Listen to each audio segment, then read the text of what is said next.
সভাপতি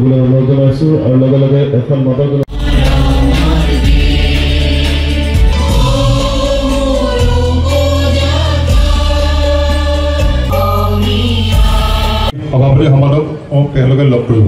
ধন্যবাদ। ভাল লাগিছে আমাৰ যেহেতু আমাৰ প্ৰাক্তন অসমৰ মুখ্যমন্ত্ৰী বৰ্তমান কেন্দ্ৰীয় চৰকাৰৰ মন্ত্ৰী সৰ্বানন্দ সোণোৱাল ডাঙৰীয়াই আমাৰ ৰজাগড় মটক ৰজা সৰ্বানন্দ সিংহৰ যিটো প্ৰতিমূৰ্তি তেখেত উন্মোচন কৰিলে। ভাল লাগিছে সেইকাৰণে আমাৰ মটক জনগোষ্ঠীৰ এককালীন বিশেষ সাহায্য যিটো উন্নয়ন পুঁজি 125 কোটি পইচাৰ পৰা আমি এই মূৰ্তিটো আমি স্থাপন কৰিছিলোঁ। সেইকাৰণে আমি খুবেই ভাল লাগিছে। তেখেতৰ নিজ হাতে তেখেতে চৰকাৰৰ দিনত তেখেতে পইচাখিনি আমাক মোকলাই দিছিলে আৰু তেওঁৰ হাতেৰে আজি মূৰ্তিটো উন্মোচনৰ কাৰণে তেখেতক আজি ধন্যবাদ দিছোঁ মটক জনগোষ্ঠী আৰু মটক যুৱ ছাত্ৰ সন্মিলনৰ তৰফৰ পৰা। যোৱা মাৰ্চ মাহৰ 25 তাৰিখে অসমৰ মুখ্যমন্ত্ৰী ডাঙৰীয়া আমি ডিব্ৰুগড় সচিবালয় আমি লগ কৰিছিলোঁ। যেতিয়া আমি আগদিনাখন লগ কৰিছোঁ তেতিয়া তেখেতে মটক আৰু মৰাণ জনগোষ্ঠীৰ ওপৰত আগষ্ট ছেপ্টেম্বৰ মাহত তেখেতে অসম চৰকাৰৰ ফালৰ পৰা কেন্দ্ৰীয় চৰকাৰে তেখেতক প্ৰতিবেদন পঠাম বুলি কৈছে। আমি আগষ্টৰ আৰু ছেপ্টেম্বৰ মাহকেইটা আমি তেখেতৰ কথা মতে ৰখি আছোঁ। যদি আগষ্ট ছেপ্টেম্বৰ মাহত অসম চৰকাৰে যদি কোনো প্ৰতিবেদন যদি নপঠিয়ায় নিশ্চয় মটক যুৱ ছাত্ৰ পুনৰবাৰ আমি আন্দোলনত জনজাতিকৰণ বিষয়টোৰ ওপৰত আমি আকৌ জঁপিয়াই পৰিম।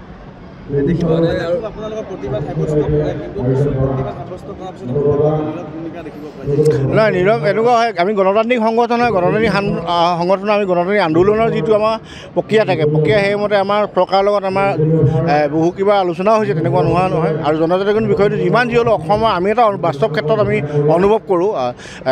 এই বিষয়টো ইমান সহজ নহয় যে কোনো নিৰ্দিষ্ট জনগোষ্ঠীক তেখেতলোক কোনটো ক্ৰাইটেৰিয়াত জনজাতিকৰণ কেন্দ্ৰীয় চৰকাৰে দিব। যিহেতু এই প্ৰতিবেদন অসম চৰকাৰে যিহেতু কেন্দ্ৰীয় চৰকাৰে পঠিয়াব গোটেই বিষয়বস্তুটো কেন্দ্ৰীয় চৰকাৰৰ ওপৰতে আছে। সেইকাৰণে আমি গণতান্ত্ৰিকভাৱে আন্দোলন কৰাৰ পাছত চৰকাৰৰ যিহেতু আমাৰ আলোচনা হয় আলোচনা হেতুহে তেখেতলোকে আগষ্ট ছেপ্টেম্বৰত প্ৰতিবেদন পঠাম বুলি অসমৰ পৰা প্ৰতিবেদন যিহেতু আমাৰ 22 বছৰৰ কেন্দ্ৰীয় চৰকাৰৰ আলোচনা হওঁতে আমাক অসম চৰকাৰে প্ৰতিবেদন নাই পোৱা বুলি সেইমত কেন্দ্ৰীয় চৰকাৰে অসম চৰকাৰলৈ সেই সময়ত কথাখিনি কৈছিলে।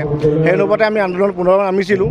সেইকাৰণে পুনৰবাৰ আন্দোলনৰ পাছত আমি আলোচনাৰ মৰ্মেত পুনৰবাৰ আমি আগষ্ট ছেপ্টেম্বৰ মাহত প্ৰতিবেদনলৈ মানে অপেক্ষা কৰি আছোঁ।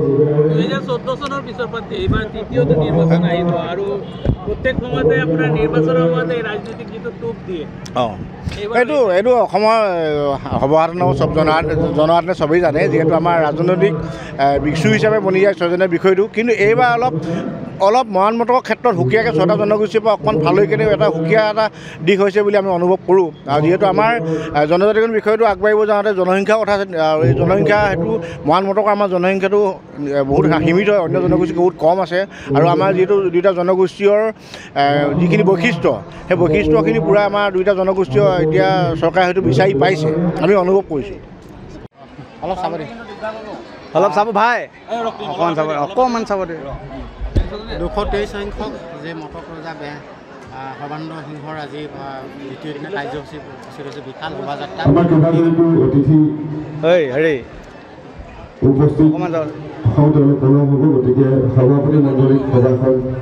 আজি 223 সংখ্যক স্বৰ্গদেউ সৰ্বানন্দ সিংহ মৃত্যুৰ দিৱস আমি চেতিয়া গাঁও সূৰ্যধৰ সংঘৰ খেলপথাৰত আজি দুদিনীয়া কাৰ্যসূচী আমি আয়োজন কৰিলোঁ। আজি দ্বিতীয় দিনা কাৰ্যসূচী আজি আমাৰ দ্বিতীয় দিনা কাৰ্যসূচী কিছু সময় পূৰ্বে আমাৰ যি আমাৰ সাংস্কৃতিক শোভাযাত্ৰা আৰম্ভ হ'ল এতিয়া অন্ত পৰিছে। আমাৰ আজি মটক জনগোষ্ঠীৰ লগতে অসমৰ বিভিন্ন জাতি জনগোষ্ঠী আমি একত্ৰিত হৈ এই অঞ্চলৰ ৰাইজ একত্ৰিত হৈ আমি আজি সাংস্কৃতিক শোভাযাত্ৰা আৰম্ভ কৰিলোঁ। আৰু আজি এটা খুব পবিত্ৰ দিনত আমাৰ ৰজাজনৰ মৃত্যু দিৱস আজি আমি এই অনুষ্ঠানটো আমি পালন কৰিছোঁ।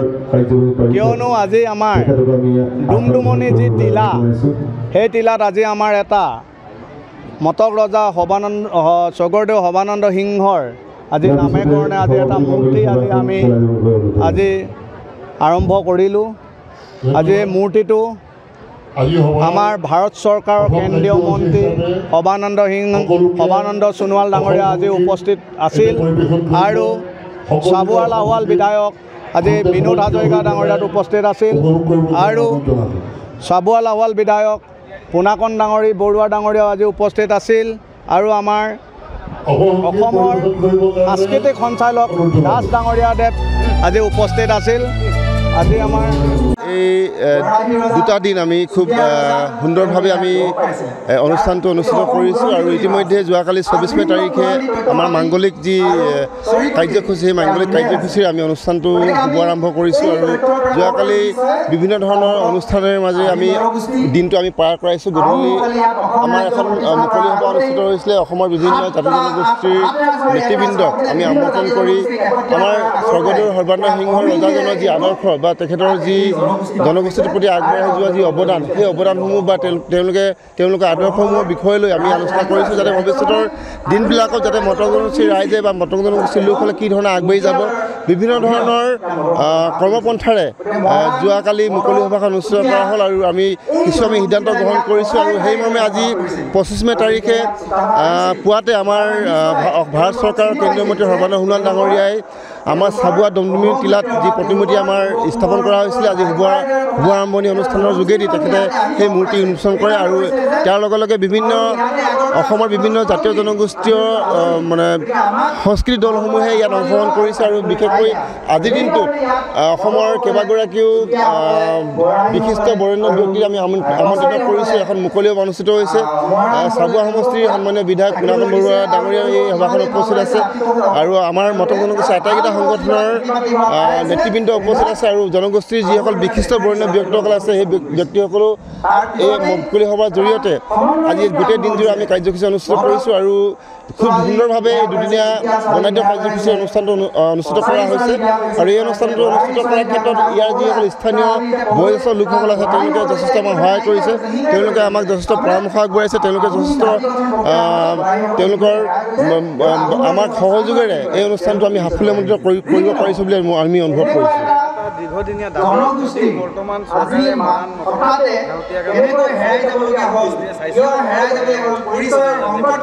চাওক, জনজাতিকৰণৰ বিষয়টো এটা নতুন বিষয় নহয় আৰু আমি মটক যুৱ ছাত্ৰ সন্মিলনে দীৰ্ঘদিনীয়া এটা আন্দোলন যিটো সংগঠনৰ মূল দাবী আৰু জনজাতিকৰণৰ বিষয়টো লৈ আমি মটক যুৱ ছাত্ৰ সন্মিলনে জন্ম লাভৰ সময়ৰ পৰা আমি বিভিন্ন সময়ত প্ৰতিবাদ আমি সাব্যস্ত কৰিছোঁ। বিভিন্ন সময়ত আমি আন্দোলনৰ কাৰ্যসূচী আমি হাতত লৈছোঁ। কেইবাবাৰো আমি কেন্দ্ৰীয় চৰকাৰৰ লগত আলোচনা কৰিছোঁ। অসম চৰকাৰৰ লগত কেইবালানি আমি আলোচনা কৰিছোঁ কিন্তু বাৰম্বাৰ তেওঁলোকে প্ৰতাৰণা কৰি আহিছে গোটেই বিষয়টো লৈ কিনে আৰু এই বছৰ 22 মাৰ্চ তাৰিখে মাননীয় মুখ্যমন্ত্ৰী ডাঙৰীয়াৰ লগত আমাৰ ডিব্ৰুগড় যি আমাৰ মিনি ক'ব গ'লে সচিবালয় আছে তাতে আমাৰ এখন আলোচনা হৈছে মটক জনগোষ্ঠীৰ আটাইকেইটা সংগঠনৰ লগত আৰু বিশেষভাৱে আমাক এইটো কথা তেওঁ অৱগত কৰিছে যে বিশেষকৈ মৰাণ আৰু মটক জনগোষ্ঠী এই দুটা জনগোষ্ঠীৰ জনজাতিকৰণৰ ক্ষেত্ৰত বিশেষ অসুবিধা নাই বুলি কৈছে তেখেতে এই বৰ্ষৰ শেষলৈকে এই দুটা জনগোষ্ঠীৰ জনজাতিকৰণ দিয়াৰ আশ্বাস আমাক দিছে আৰু আমি হয়তো এই বছৰৰ শেষলৈকে আমি বাছ চাই ল'ম, নহ'লে আমি গণতান্ত্ৰিকভাৱে আমাৰ যি আন্দোলন সেই আন্দোলন কিন্তু আমি ধাৰাবাহিকভাৱে কৰিবলৈ আমি বাধ্য হৈ যাম।